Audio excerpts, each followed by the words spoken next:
Bonjour. Bienvenue sur Soma Bible. Voici le résumé de la leçon 1 de l'école du sabbat pour le deuxième trimestre de l'année 2025. Avant de commencer cette leçon, n'oubliez pas de vous abonner et de cliquer sur l'icône du pouce levé pour soutenir notre mission de diffusion de l'enseignement de la Bible dans le monde entier. Jésus revient bientôt. Le titre, quelques principes de prophétie. Texte à mémoriser. Mais que celui qui se glorifie de ce qu'il me comprend et me connaît, de ce que je suis le Seigneur, exerçant sur la terre la bonté, le droit et la justice. Car c'est en cela que je prends plaisir, dit l'Éternel. Jérémie 9, verset 24. Chers auditeurs, comme pour la plupart des autres passages de l'Écriture, les chrétiens ne sont pas d'accord sur la prophétie, ce qui convainc souvent les autres que la prophétie biblique est une perte de temps. Après tout, si les chrétiens se disputent sur chaque détail de la prophétie, quelle pourrait être sa validité? Malheureusement, de nombreux croyants commencent également à penser que certains livres de la Bible, comme l'Apocalypse, sont tout simplement incompréhensibles. Au lieu de les lire, ils les évitent, parfois encouragés par un pasteur bien intentionné qui pense que l'étude de la prophétie cause plus de problèmes qu'elle n'en résout. Il n'en a pas toujours été ainsi. Pendant les 18 premiers siècles de l'histoire chrétienne, la plupart des chrétiens étaient très à l'aise avec les prophéties bibliques, et il y avait un niveau surprenant d'accord sur les messages clés des prophéties. La prophétie biblique a fait l'objet d'un débat parmi les chrétiens, les interprétations divergentes poussant certains à la rejeter complètement. Cependant, pendant une grande partie de l'histoire chrétienne, il y a eu un accord général sur de nombreux messages prophétiques clés. Voyons dans cette leçon les principes fondamentaux qui vous aideront à comprendre et à interpréter la prophétie de manière cohérente et fiable. Que celui qui l'y comprenne. Beaucoup de gens trouvent la prophétie difficile à comprendre en raison du large éventail d'interprétations disponibles. Certains considèrent l'Antéchrist comme un symbole, tandis que d'autres le placent dans un contexte historique ou futur. Cependant, la Bible elle-même, dans Matthieu 24, chapitre 15, et dans Apocalypse 1, encourage les chrétiens à étudier et à comprendre les prophéties. Il ne s'agit pas d'un livre de confusion, mais d'un livre par lequel Dieu communique la vérité. Les erreurs d'interprétation surviennent souvent lorsque les individus abordent la Bible sans la volonté d'écouter la voix de Dieu ou lorsqu'ils cherchent à justifier leurs propres croyances au lieu de se laisser guider par le Saint-Esprit. Dieu veut être compris. Bien que les voix et les pensées de Dieu soient plus élevées que les nôtres, il désire toujours communiquer avec nous. Bien que nous ne puissions pas tout comprendre de Dieu, il nous a révélé ce qui est essentiel au salut. La prophétie est une méthode clé par laquelle Dieu dévoile son plan de salut. La vie, la mort et la résurrection de Jésus sont des thèmes centraux de la prophétie, démontrant l'amour de Dieu et son désir de rédemption de l'humanité. Au lieu de se concentrer sur des questions sans réponse, les croyants devraient bâtir leur foi sur les vérités déjà révélées. Daniel 12, verset 4, demande à Daniel de sceller le livre jusqu'à la fin des temps, contrairement à Apocalypse 22, verset 10, où il est dit à Jean de ne pas sceller son livre. Beaucoup interprètent cela comme une indication que la compréhension des prophéties de Daniel augmenterait avec le temps.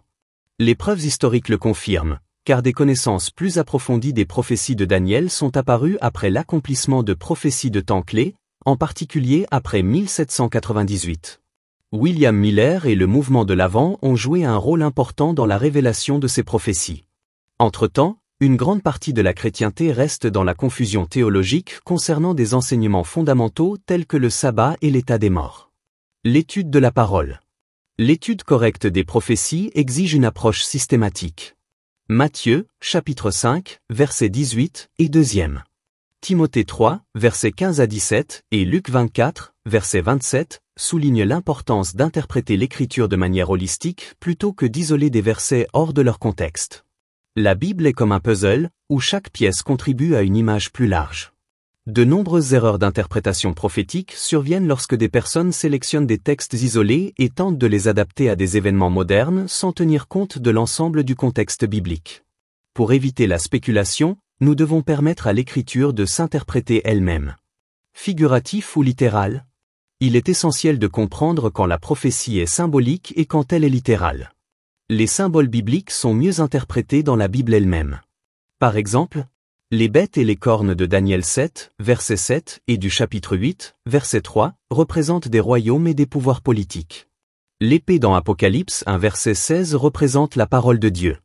Une femme dans le livre de l'Apocalypse, chapitre 12, verset 1, et dans Éphésiens 5, versets 31 à 32, représente l'Église. Pourquoi utiliser des symboles? Le symbolisme sert souvent de garde-fou, protégeant les croyants de la persécution. Par exemple, dans une Pierre, chapitre 5, verset 13, Pierre fait référence à Rome comme à Babylone pour éviter d'attirer directement l'attention sur l'opposition des chrétiens au gouvernement romain. Bien que certains symboles prophétiques restent obscurs, la compréhension de ceux qui sont révélés renforce la foi et approfondit la confiance en Dieu. Ellen White, dans son livre La Grande Controverse, a écrit que beaucoup ont rejeté à tort les prophéties de Daniel et de l'Apocalypse comme étant incompréhensibles. Cependant, ces livres ont été donnés pour l'instruction du peuple de Dieu, en particulier à l'approche des événements finaux. L'étude des prophéties édifie la foi en confirmant la connaissance que Dieu a de l'avenir, comme le montre Daniel 2. Pour éviter les interprétations spéculatives et trompeuses, nous devons diligemment confronter tous les enseignements à la Bible.